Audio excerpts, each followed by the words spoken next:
Hello, I'm Gary, and I'm going to be doing my Transcendentalism presentation. Here we go. So, my first one is nonconformity.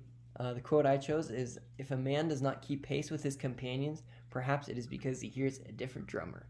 Let him step to the music which he hears, however measured or far away." So, that one's by Thoreau. The example I chose was Elon Musk. He's now, I think, the richest person on the planet, but he didn't actually go to college. He was able to launch two very successful companies, SpaceX and Tesla. He actually invented PayPal as well, and then he sold that and then used the money to fund his other companies.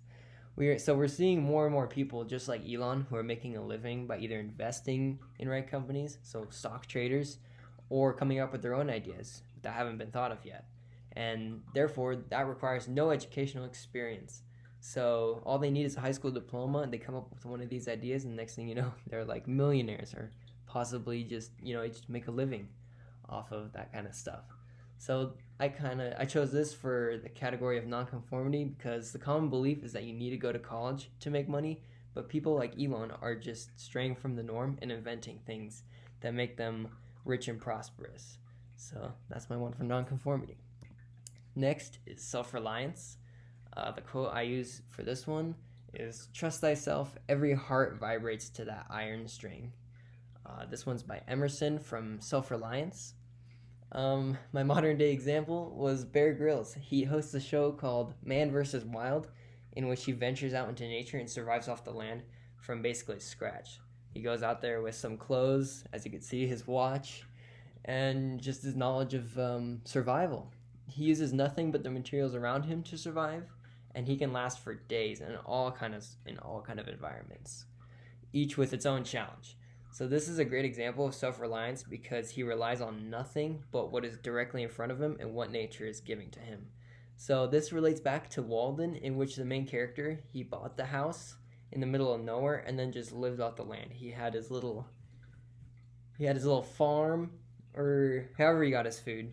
I can't remember, but he basically just lived off the land and without the help from anyone. I remember a part in Walden where he said he borrowed something. I think he borrowed a neighbor's axe or something to cut down a tree, and he gave it back sharper than it was given to him. So if he is helped by someone, he's going to give back in the best way he can, whether the item that was given to him, by giving it back in better shape. I don't know. Hopefully that makes sense. All right, next one is the importance of nature. For my quote, I said, "If a plant cannot live according to its nature, it dies, and so does a man." So this one's by Thoreau from Civil Disobedience. So far in the 21st century, industry and the global economy have grown so much to the point where we have begun to forget about the health of our own planet. So climate change has begun to be more of a problem in recent years, and we are starting to see the effects of it through events such as harsher weather. It's an issue that's going to affect everyone in the future and needs to be solved before its effects are irreversible. I think they actually put a clock somewhere in New York City that's like a timer for how long we have to start reversing the effects of climate change before it's too late and we can't go back. So I think it was at like 7 years or something like that. But yeah, that was pretty interesting. But basically, what he's saying is, if a plant cannot survive in nature, then neither can we. So we need to protect the environment to the point where still a plant can survive in nature. Because if it can't, then we die too. So we just need to protect our environment before it's too late. We need to protect nature to save ourselves. All right. Second to last one. Simplified life. Our life is frittered away by detail. Simplify, simplify. This one's by Thoreau as well, from Walden. This one: a man decided to live in a simplified life in the middle of the woods in a small cabin with nothing but bare essentials. This was recent. I want to say this is 2019, like late 2019, early 2020.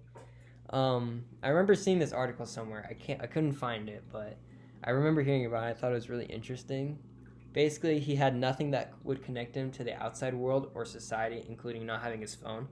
So after some time, he returned back to society in the middle of 2020 during the whole coronavirus pandemic, when the craze was like at its greatest.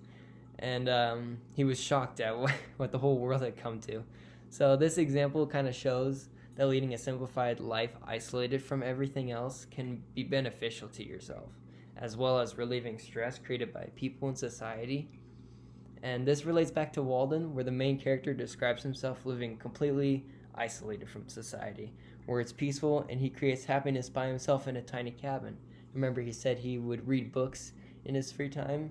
So that's kind of what this guy did, but like in modern day society. And just the effects it had on him when he kind of came back and realized how much chaos was going on in the world was pretty interesting. So I thought I'd use that for my simplified life example.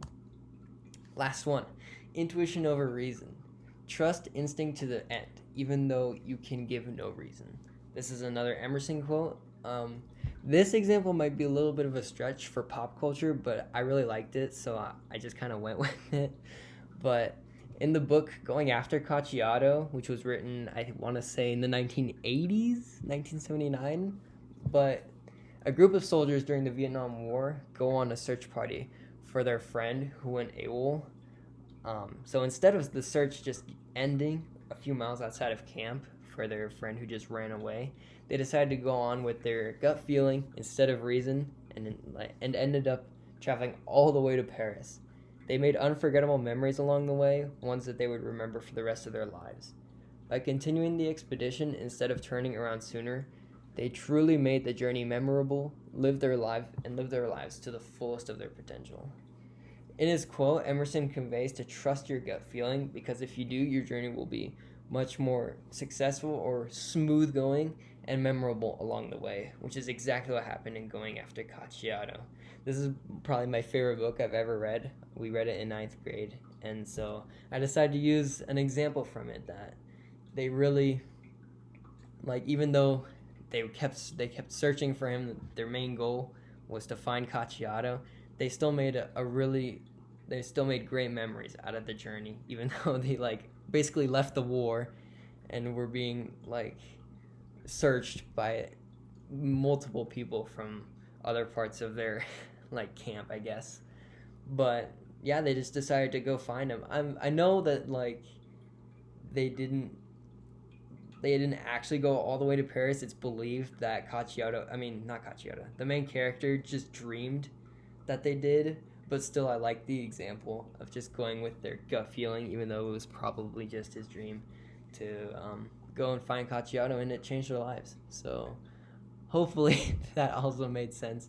But yeah, that is my Transcendentalism presentation. Hope you enjoyed, and I'll see you in class soon, hopefully.